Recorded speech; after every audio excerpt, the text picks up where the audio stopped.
jëf maa ngi lay jaajëfal bu baax itam ci li nga xamante ne que ni jox nga ñu ko ci lu gën a fës ci xëtu yéenekaay damay daal di tàmbale rek comme nuñ ko baaxoo di defee ci li nga xamante ni moo jëm ci assemblée nationale mu mel ni rek ni premier ministre bi Ousmane Sonko li ki vendredi le 28 novembre war na dem jàkkaarloog ñi nga xamante ni moo di député yi alors Cheikh. dama bëggoon rek ñu ñëw def foofu benn taxaw seetlu ci lu jëm ci ndaje bi war a am fee ca le 28 incha allah yan question yi nga xamante ne que ni ñoo nekk ci actualité bi lañ mën a xaar li nga xamante ne moo ci député yi à ce que ñu laajte ko ki nga xamante ne moo di suñu premier ministre. waaw Aminata au fait le premier ministre Ousmane Sonko war na daje ñi nga xam ne ñoom ñooy les députés le 28 novembre muy vendredi bii di ñëw. mu nekk nag loo xam ne. c'est quelque chose qui est normal parce que c'est pas la première fois Ousmane Sonko di dem assemblée di dajeek les députés. Peut-être sax xam naa fii amuñu habitude di gis mais boo demee dans les autres pays wala souvent dans les pays développés en France le premier ministre chaque semaine dafay dem jàkkaarloo ñi nga xam ne ñoom ñooy les parlements pour parler des questions d'actualité fii souvent boo xoolee réew mi fi jaar ñu ci bari tenté nañ ko mais à chaque fois dañuy échouer on se rappelle que Amadou Ba mos na ko fi essayer bu na laajoon mais ñoom kenn amu ci woon suivi quoi amul continuité Ousmane Sonko essayé na ko mais boo xoolee. fréquence bi lañ du respecté quoi parce que dem na fi ñaar yoon 2 à 3 fois assemblée mais amul benn fréquence boo xam ne dina ko déterminer dañuy wax ne par mois la dañuy wax par 2 mois par 3 mois day toog ba heure soo amee wala heure bu ko neexee rek député yu convoqué ko mu ñëw assemblée loolu nag règlement intérieur assemblée nationale daf ko permettre que le premier ministre doit passer devant les députés pour expliquer l'action gouvernementale yi nga xam ne moom la ñuy def léegi boo gisee nit ñi di ci polémique wala di ci coow c'est juste peut-être le contexte actuel bi ñu nekk moo tax coow li xaw a bari voilà mais ñu bari sax premier ministre doon na dem assemblée te parfois doon ñu si woon bàyyi xel mais on se rappelle que ne ça fait presque depuis le 8 ba léegi le premier ministre Ousmane Sonko ak son président Bassirou Diomaye Faye amuñu ay relations yoo xam ne c'est des relations saines maanaam ñoom ñaar seen diggante neexatul nam neexoon loolu nag moo tax Sénégalais yu bari di demander à ce que Ousmane Sonko est-ce que bu demee assemblée par-ci par-là mais je pense que le moment est très bien choisi sax pour Ousmane Sonko c'est une tribune boo xam ne benn tribune lañ ko offerte boo xam ne moom mën na ci ñëw au moins taxaw avec ses députés parce que quoi qu'on puisse dire xam nañ ne Assemblée nationale Pastef moo fa am la majorité des députés avec 130 députés donc quoi qu'on puisse dire Ousmane Sonko jàkkaarloo boo xam ne war na ko am ak députés yi ça lui sera favorable et loolu rek moo fa mën a am en fait daf koy favorable malgré que dina am na nag ay députés yoo xam ne ñoom ils sont de l'opposition mën nañ ko sonal ak ay questions et on s'attend à ce que député yooyu forcément dinañ ko laaj ci li nga xam ne moom moo fa jot a xew actuellement muy sa relation avec le président Bassirou Diomaye Faye forcément dinañ ko laaj mën a si dara dinañ ko laaj tamit si voyage am bi nga xam ne def na ko bi muy dem Abu Dhabi te amul benn communication gouvernementale on nous rappelle que ne ñibbisi na démb à 22h27 avec ki nga xam ne la àndaloon muy le ministre des finances Cheikh Diba tout ça c'est des questions yoo xam ne les députés de l'opposition dinañ ko laaj mais les députés du pouvoir yi nga xam ne ñoom la àndal dinañ ko jox benn tribune boo xam ne au moins moom dina fa mën a ñëw expliquer dina fa mën a wax ay yu bare sa relation peut-être avec même si c'est pas du xam naa du nekk question du jour mais dina am question du jour mais dina am opportunité boo xam ne daal dina exprimer bu baax a baax beneen bi ci mën a noter mooy le président moom il n'a pas besoin d'une tribune pour parler par contre le premier ministre a besoin d'une tribune par le président à chaque fois heure bu ko neexee mën na convoquer li nga xam ne moom mooy la presse pour wax loolu mooy benn mais beneen mooy ñun ñoo ngi xaar député yi à ce que ñu demander ki nga xam ne moom mooy premier ministre fan le plan de redressement bi toll parce que boo xoolee bi dépp bañ fi annoncé le plan de redressement ba léegi amul benn ministre boo xam ne wala le premier ministre en l'occurrence génne na def ci benn communiqué pour wax ñu ne lii lañ jot a def fii lañ jëm amul benn suivi les Sénégalais dañu nekk ci benn dilemme total boo xam ne xamuñu fan le plan de redressement bi toll beneen bi mooy question des inondations démb ci journal boo xoolee ñoo ngi génne ne li xam ne moo xew Bakel ak Touba 8 milliards yoo xam ne dañ ko décaissé woon pour Bakel ba léegi dañu nekk ci jeexi jaaxa xamuñu ndax xaalis bi fu mu dugg di même côté à Touba loolu yëpp c'est des questions yoo xam ne le premier ministre moom il est bien placé bu ñëwee à l'Assemblée député yi dinañ ko laaj dinañ mën a expliquer par rapport ak xaalis boobu fan la dugg est-ce que décaissé nañ ko est-ce que dem na fi mu war a dem tout ça c'est des questions ak li nga xam ne moom mooy seen dernier voyage bi nga xam ne jur na fi coow pourquoi le premier ministre génn territoire bi te defut li nga xam ne mooy communication gouvernementale tout ça c'est des points yoo xam ne les députés de l'opposition ñoom dinañ am l'opportunité ñu demander ko les députés au pouvoir nag ñoom dinañ ko tracer la route pour bu ñëwee mu def sa communication da ngay gis sax am na journée boo xam ne lu mu titré terra communication nous on n'a pas besoin de terra communication peut-être le premier ministre bu ñëwee na wax Sénégalais exactement sur les questions d'actualité parce que noonu lañ ko tuddee sax y a beaucoup de questions d'actualité yoo xam ne nit ñi bëgg nañ ci xam l'éducation la santé les syndicats yi nga xam ne ñoo ngi annoncé ne dañuy dem grève secteurs yu bare bëgg nañ ci xam évolution yi nga xam ne moom la fi gouvernement bi def ak li nga xam ne moom mooy sur le plan de l'économie parce que boo xoolee démb ñoo ngi wax fii ne Sénégal dañu am habitude léegi di constater que ne chaque fin du mois dañuy dem lebi au niveau du marché de l'UEMOA la fois passée ñoo ngi wax ñu ne 42% de la dette les banques ivoiriennes ñoom ñoo ko détenir loolu bu ñëwee le premier ministre avec son ministre des finances ñoom danañ ci mën a expliquer Sénégalais est-ce que c'est la réalité loolu nan la demee ba les banques ivoiriennes di détenir 42% ci dette bi nga xam ne moom la Sénégal yore ak nan lañ def ba Côte d'Ivoire di ñu perfuser ba nga xam ne ñun à chaque fois que le besoin se présente il faut que ñu retourner au chez Alassane Dramane Ouattara ainsi de suite question yooyu la ñu xaar mais xaaruñu ay question jeu de ping-pong yow yaa wax li le président lii pourquoi nga génne groupe pourquoi Mimi Touré pourquoi Aïda Mbodj on n'a pas besoin de ça question politique moom de grâce les députés épargnez-nous de ça bu fekkee sax mënul ñàkk parce que xam nañ ne assemblée quoi qu'on puisse dire elle est politique loolu mooy rôle assemblée nationale c'est elle est politique mais le premier ministre dafa dem pour wax des questions d'actualité dafa dem pour rendre compte dafa dem pour wane lan mooy l'action gouvernementale ban étape lañ toll je pense que ñoom fi ñu war a gën a focus mooy foofu mais waruñu gën a focus ci relation le premier ministre ak le président Bassirou Diomaye Faye on en a assez vraiment. Mais professeur am naa benn question bu fekkente ne dañ ko poser benn question par rapport ak sa relation avec le président Diomaye et que mu esquiver ko est-ce que du wane benn signe de vulnérabilité. Mais il n'est pas tenu de répondre c'est pas une obligation que dañ la poser question rek da nga war a répondre de en fait gis nga le premier ministre am na cabinet boo xam ne en fait il y a des communicants qui sont là de très grands communicants sax avant muy dem assemblée dinañ ko préparer sa ligne directrice wala dinañ ko préparer li nga xam ne moom la war a wax dinañ ko préparer les probables questions parce que ñoom xam nañ exactement députés yi souvent yenn questions yooyu lañ faral di poser questions yooyu nag peut-être dina am ay réponses bu fekkee dañ ko poser par rapport ak président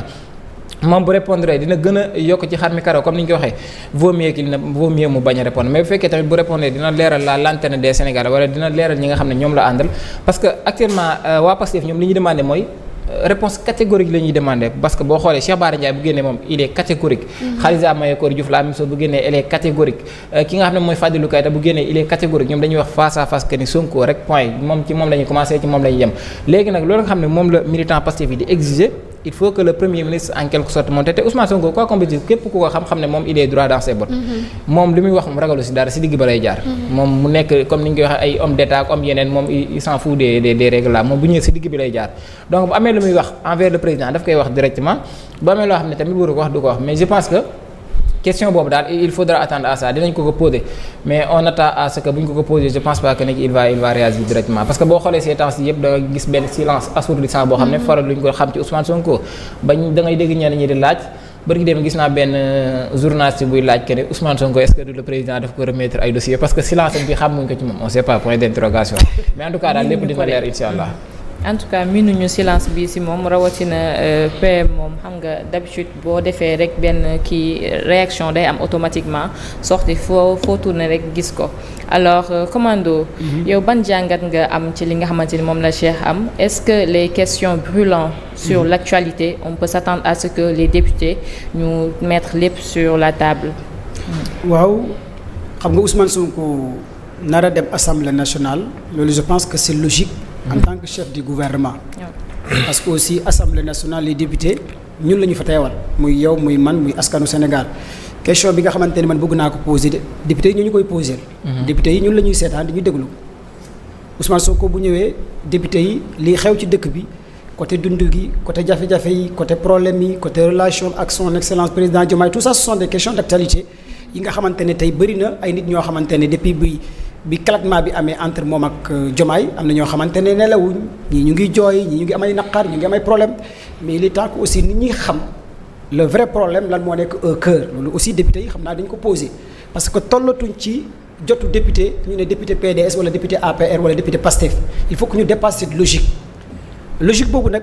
je pense que premier ministre aussi bu demee assemblée dañuy waxtaan ci économique Sénégal fan la économie bi toll fan la plan de redressement bi toll loolu ce sont des questions aussi qui méritent d'être posées au-delà du claquement entre lui et Diomaye loolu aussi yoon la askan bi xam panier bi lan moo ci nekk ak li nga xamante ni aussi jot nañ ko dajale suñu yelewaan bi fan la toll partenaires yi bor yi dettes cachées yi tout ça ce sont des éléments ñu xam fan la toll ak même les dossiers judiciaires yi nga nekk xam ñu ngi pendant parce que bëri na ay dossiers yoo xamante ne bientôt 2 ans au pouvoir combien de milliards qui ont été dilapidés combien d'hommes d'affaires qui ont été suspicionnés ñu ne diw ak diw jël nga diw ak diw fan la dossier yi toll marché armement yi les nervis xale yi ñu doon rey et cetera bëri na loo xamante ne askanu Sénégal war nañ ko xam parce que lui c'est le chef du gouvernement. te am na loo xamante ne moom xam na ko en tant que chef du gouvernement te moom moo joxoñ ki nga xamante ne aussi mooy Diomaye kon donc yoon la aussi mu expliquer le Sénégalais yi fan la problème bi toll moom ak ki nga xamante ne moom ak Diomaye loolu aussi ce sont des questions yu Sénégalais yi di xaar pour mu lëtt leen ak mu firi leen ci loolu et je pense que comme ni ko Cheikh waxee Ousmane Sonko il n'a pas langue de bois ay yàgg nañ dañuy wax ay questions de secret d'État nangam sangam des fois j'ai l'habitude de dire certaines questions de secret d'État c'est pour détourner l'argent de l'État rek parce que parfois da ngay gis ñu naan la diw homme d'État la fekk yaa ngi sàcc ay milliards 28 milliards ñu ne boo waxee boo dénoncé diw ku sàcc ñu naan la waroo ko wax parce que secret d'État la te léegi loolu amatul te sax sa cotisation la sama cotisation la maire bii jaay caaf cotisation la ak xale bii dawar cag-cag xaalis boobu la ñuy dajale c'est l'argent du contribuable sénégalais et je pense que loolu sénégalais bu nekk war nga xam sa xaalis fan la toll war nga xam sa alal fan la toll ak koppor bi ak panier ménage loolu ce sont des choses yoo xamante ne il est temps que nit ñi dévoiler cette phase ñu génn ci ay ñu ñuy encercler ci benn vague boo xamante ne dañ naan lii waroo koo wax lii war nga ko wax bien vrai que y a des secrets d'État surtout lu jëm ci wàllu défense ci wàllu armée ci wàllu nangam loolu d'accord naa mais ci loo xamante ne benn Pape Diop wala benn Idriss Ndiaye day sàcc mu nekk ministre wala DG ñu ne loolu waroo ko wax waroo ko dévoiler wala diw am benn dossier nekk ci biir au fond du cœur de l'État di def lu ko neex ñu ne waroo koo wax boo ko waxee yaa ngi jalgati yooyu ce sont des choses yoo xamante ne war nañu ko dindi et je pense que bu demee fi nga xamante ne mooy assemblée nationale bi Sénégal yu bëree bëri dañu xam lan moo xew ak voyage bi nga xamante ne def na ko barke démb ñibbisi na Sénégal te li ma gën a jaaxal ci voyage bi sax man ce sont des questions yu may poser peut-être internautes yi aussi dañu ma ci tontu parce que c'est la première fois laa gis premier ministre génn page gouvernement bi bind ko loolu daf ma jaaxal en tant que le chef du gouvernement en page gouvernement bi nekk dans les réseaux sociaux Ousmane Sonko bu doon génn page gouvernement da koy bind pourquoi page gouvernement Sénégal waxul Ousmane Sonko mu ngi génn point d'interrogation ci conseil des ministres bi aussi lan moo tax annoncé wuñu le voyage du premier ministre muy deuxièmement beneen élément bi pourquoi aussi comme que dafa dem Abu Dhabi nekk capitale des Émirats arabes les multimilliardaires fa lañ nekk les hommes d'affaires fa lañ nekk pourquoi aussi defuñ ko à la une parce que dafa dem pour outil dara demul pour à son propre gré mais pourquoi état du Sénégal ak gouvernement loolu sont des questions qui méritent d'être posées et je pense que députés yi aussi war nañu ko laajte loolu pour sénégalais yi xam lan moo xew quoi en grosso modo loolu laa bëggoon a wax par rapport ak visite Ousmane Sonko bi ci assemblée nationale bi. jërëjëf commando am na solo lool Seydina Oumar est-ce que comme ni ko commando waxee rek li nga xamante ne que ni foofu la sénégalais yi di xaaree député yi ci question yi nga xamante ne moom la ñu war a mun a laaj Ousmane Sonko est-ce que yaakaar nga ni que dina ñëw lu ragaloo benn côté ñu ñëw miser lépp ci politique bi surtout tension bi nga xamante ne seetlu nañ ko ci nga xamante ne moo nekk ci sommet de l'État bi. en tout cas wàllum politique moom xam naa ne mënul ñàkk parce que assemblée nationale moom c'est le lieu par excellence du débat. du dialogue mais des fois mu nekk benn débat bu nga xam ne c'est contradictoire mënuñ ko bañal ñi nga xam ne mooy député yi mais xam nga dañoo nekk ci réew mu nga xam ne c'est le président de la République qui définit la politique de la nation mais ki koy coordonner mooy le premier ministre ak gouvernement bi nga xam ne ñoom la jiitee man bala maa ñëw ci li nga xam ne mooy fond bi ci forme bi laay ñëw bu baax dañ koy rafetlu parce que ñoom ñoo ñu jaayoon li nga xam ne mooy rupture te assemblée nationale li ñu daan faral di gis mooy pour nga gis premier ministre dem fa wala boog sax nga gis député yi ñu bind ay questions écrites jox ko li nga xam ne mooy le premier ministre wala boog un membre du gouvernement ba mu répondre dafa nekkoon lu nga xam ne li ñu ko daan gis bëriwul mais ñoom ci li nga xam ne mooy 2 ans yi c'est vrai que bëriwul war na gën a bëri gis nañ que premier ministre mi ngi dem li nga xam ne mooy assemblée nationale pour di tontu ci li nga xam ne mooy les questions d'actualité yooyu nag man foofu laay xaar li nga xam ne mooy député yi parce que Ousmane Sonko lépp lu nga xam ne interpellé wuñ ko ci pour mu ñëw ci wala boog pour mu joxee ci li nga xam ne mooy ay réponse day nekk lu nga xam ne lu jafe la donc su ñuy wax li nga xam ne mooy député mooy le représentant du peuple am na ay questions yu nga xam ne man maa ngi ciy posé wu ay questions ki nga xam ne mooy commando bëgg na ci xam li nga xam ne mooy ay réponses te réponses yooyu nag jàpp naa ne la personne la mieux placée pour répondre ci actuellement nekkul kenn ki nga xam ne mooy le premier ministre et je rappelle que le premier ministre n'est pas obligé de répondre à toutes les questions parce que dañoo wax le premier ministre et son gouvernement am na questions yu nga xam ne bu dee dafa concerne le ministre des finances obligatoirement moom mooy ñëw mu répondre bu dee le ministre de l'intérieur moom dina ñëw mu répondre ci li nga xam ne mooy question yooyu léegi ci question yooyu lan lañ war a xaar man bala maa dugg ci li nga xam ne mooy wàllum politique damay jëm ci li nga xam ne mooy la campagne agricole nawet mi ngi soog a wàcc te campagne agricole ku ko wax sa xel dem ci baykat yi nga xam ne dañuy dajale li ñu am lépp dem bay ci li nga xam ne mooy wàllum semence bi des fois am na ay polémiques yu nga xam ne da ciy juddu jàpp naa ne il est temps pour ñu leeral li nga xam ne mooy nan la ñuy joxe li nga xam ne moo jëm ci wàllum semence ak engrais bi beneen bi mooy li jëm ci li nga xam ne mooy fixer prix de l'arachide wala boog yeneen ak yeneen loolu dafa nekk lu nga xam ne soxal na bu baax a baax ñi nga xam ne ñoom ñooy bay su fekkee yow da ngay bay doo gis koo ko jaay wala boog gis nañ ne Sonacos mi ngi ciy def ay jéegu yu am solo commencé waat nañ di joxaat doole li nga xam ne moom mooy Sonacos mais dañuy gis que Sénégal prix bi ñuy bëgg a jëndee ak des fois ñi nga xam ne dañuy jógee bitim réew pour ñëw jënd day nekk prix bu nga xam ne du bokk donc nañ gën a sóorwaale li nga xam ne mooy ñii di nekk ci li nga xam ne mooy wàllu mbay mi ma ñëw ci beneen muy la question de l'économie ku ko wax actuellement Sénégal xam nañ ne économiquement dañoo nekk ci benn situation bu catastrophe la ñoom bi ñu toogee def nañ li nga xam ne mooy benn état des lieux ne Sénégal dafa nekk 4e sous-sol loolu le premier ministre Ousmane Sonko moo ko wax war nañu defaatal beneen briefing xamal ñu actuellement ndax situation économique bu Sénégal mi ngi commencé di génn ci guuta gi mu nekkoon wala boog dafay gën a enfoncé nag su ma koy wax sama xel day dem ci li nga xam ne mooy FMI wala boog les organisations yu ci mel ni Banque mondiale actuellement gis nañ ne FMI dafa téye li nga xam ne mooy loxoom ñi ngi wax ci li nga xam ne mooy la restructuration de la dette du Sénégal ñenn ñi ngi wax ci li nga xam ne mooy défaut de paiement lan lañ conclure en quelque sorte ci li nga xam ne mooy mission FMI bi nga xam ne ñëwoon na fi je rappelle que mission boobu ñëw na ba dem mais coowal politique daf ko fay actuellement ñi ngi wax ci li nga xam ne mooy le rapport d'exécution budgétaire bi nga xam ne génn na actuellement te coowal politique daf ko fay donc man maa ngi xaar li nga xam ne mooy les députés ñu ñëw ci ces questions essentielles ñu poser ko li nga xam ne mooy le premier ministre ñu andi ci ay réponses beneen bi mooy gis nañ que le gouvernement Sonko 2 bi ñu ñëwee ci li nga xam ne mooy ordre protocolaire bi dañoo jël li nga xam ne mooy la justice après le premier ministre justice moo ñëw justice boobu lan moo tax ñu jël ko teg ko après le premier ministre yan attente la ñuy xaar ci li nga xam ne mooy justice leneen li mooy commando Baye dafa wax lu am solo mooy gis nañ que presque 2 ans am na ay dossiers yu nga xam ne ba léegi ñi ngi nelaw li ñuy faral di gis mooy dañuy jàpp nit ñu dem 3-4 mois ñu bàyyee ko dugalaat keneen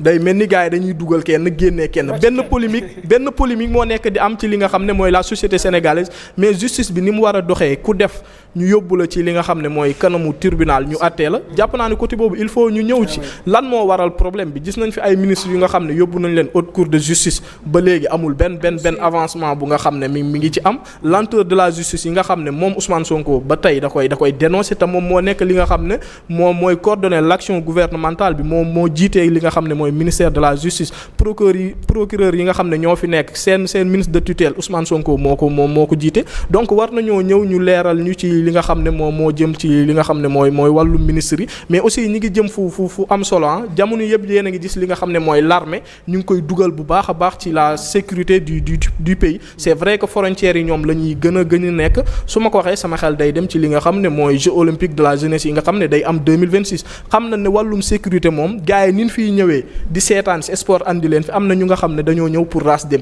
donc côté sécurité boobu ban assurance la ñuy tegal li nga xam ne mooy la population sénégalaise bi fi nekk d'autant plus que xam naa ne commando dina ci ñëw gis nañ le cas du Mali actuellement ci situation bi nga xam ne nekk nañ fi côté yooyu yëpp nañ ci ñëw ñu wax askan bi ci li nga xam ne mooy ci lañ nekk et non ñu nekk fa rek di dóorante ay bal ci li nga xam ne mooy wàllu politique c'est vrai que du ci ñàkk gars yi moom dinañ dóorante ay coups te Ousmane Sonko xam nañ ne ku ko waaye Oumar bëggoon naa tuuti nga dellusiwaat ci lu jëm ci retard lenteur bi ñu observé ci li nga xamante ni moo nekk ci machine judiciaire bi je peux dire lan moo waral li nga xamante ne que ni ñuy observé lii di lenteur côté justice bi dañuy woote tey pour ensuite seen dossiers yi suivi bi dafay yéex lool. je sais pas xaw ma ndax dañ ci teg concu wala boog comme ni ko Cheikh Ba waxee dafa nekk li nga xam ne mooy surcharge bi nga xam ne ñoom magistrats yi dañ ko am parce que loolu tamit quoi qu'on puisse dire ñun xam nañ ne Sénégal fii moom wax dëgg yàlla magistrats yi seen lim nekk na lu nga xam ne effectif bi dafa ndaw charge bi ñuy am pour vider li nga xam ne mooy dossier yooyu dafa nekk lu nga xam ne lu am solo yaa ngi wax ci wàllum justice jàpp naa ne maa ngi koy wax sànq président de la République mooy définir la politique de la nation moom en général ay 31 décembre veille 4 avril lañ koy gis muy génn mais Ousmane Sonko su ñëwee jàpp naa ne am na yu nga xam ne peut-être que ki nga xam ne mooy le président dina bëgg mu waxal ko yi waxtaan yi ñu defoon ci wàllum justice jàpp naa ne pour régler li nga xam ne mooy wàllum justice bi assises yooyu nañ ko génnee ñu teg ko ci li nga xam ne mooy taabal bi président de la République dafa ne woon suñu waxtaanee ba pare yi nga xam ne dañ ci déggoo dinañ ko jël ci taabal gi ñu appliquer beneen bi mooy assemblée nationale ci boppam tamit député yi laay waxal. waaw loolu moom parce que ñoom seen liggéey mooy contrôler l'action gouvernementale est-ce que contrôle bi war tamit li nga xam ne mooy les députés ñu ngi koy def ñu bañ a nekk député parti muy PDS muy kii APR wala boog Pastef mais ñu nekk ay député yu nga xam ne heure bu ñu waxee rek askan bi da leen di naw. parce que suñu kàddu lañ leen jox ñoom ce sont des députés du peuple donc jàpp naa ne questions yi nga xam ne ñu ngi koy poser tamit Amina na nekk ay questions yu nga xam ne yuy amal intérêt la ñi nga xam ne ñooy seetaan. jërëjëf Omar am na solo lool alors Ramata lan rek ngay sànni ay kàddu ci li ni mel. je crois que Omar wax na lépp. waaw loolu moom dëgg la comme d'habitude. mais bon gis nañ ni incha allah war na dem fële ca assemblée nationale. et ñu ngi koy xaar bu baax a baax parce que comme niñ ko waxee. Il y a beaucoup de questions que les Sénégalais se posent et là moom sincèrement je parle directement aux députés nañu xam ni c'est vrai que am na parti tel mais ñoom ñoo ñu fa représenter on a des questions donc nañu jël suñu ay questions poser ko parce que y a voilà jox leen ko parce que y a dañ leen yeb voilà dañ leen di yeb merci voilà pour ñu jox ko parce que on a besoin d'éclaircir certaines choses et voilà man daal loolu kese la amoon pour wax et ñu ngi koy xaar comme d'habitude Ousmane Sonko moom le premier ministre il est direct quand il doit répondre quelque chose il tourne pas autour du pot. en tout cas dafay lañ koy xaaree. alors dañuy jàllaat rek ci beneen point bu ñu seetlu bi nga xamante ni moo jëm ci wàllu Madiambal mu mel ni rek tey la justice française war a mën a décider ba xam dañ koy extrader ou pas alors Cheikh lan la ñu war a mën a xaar.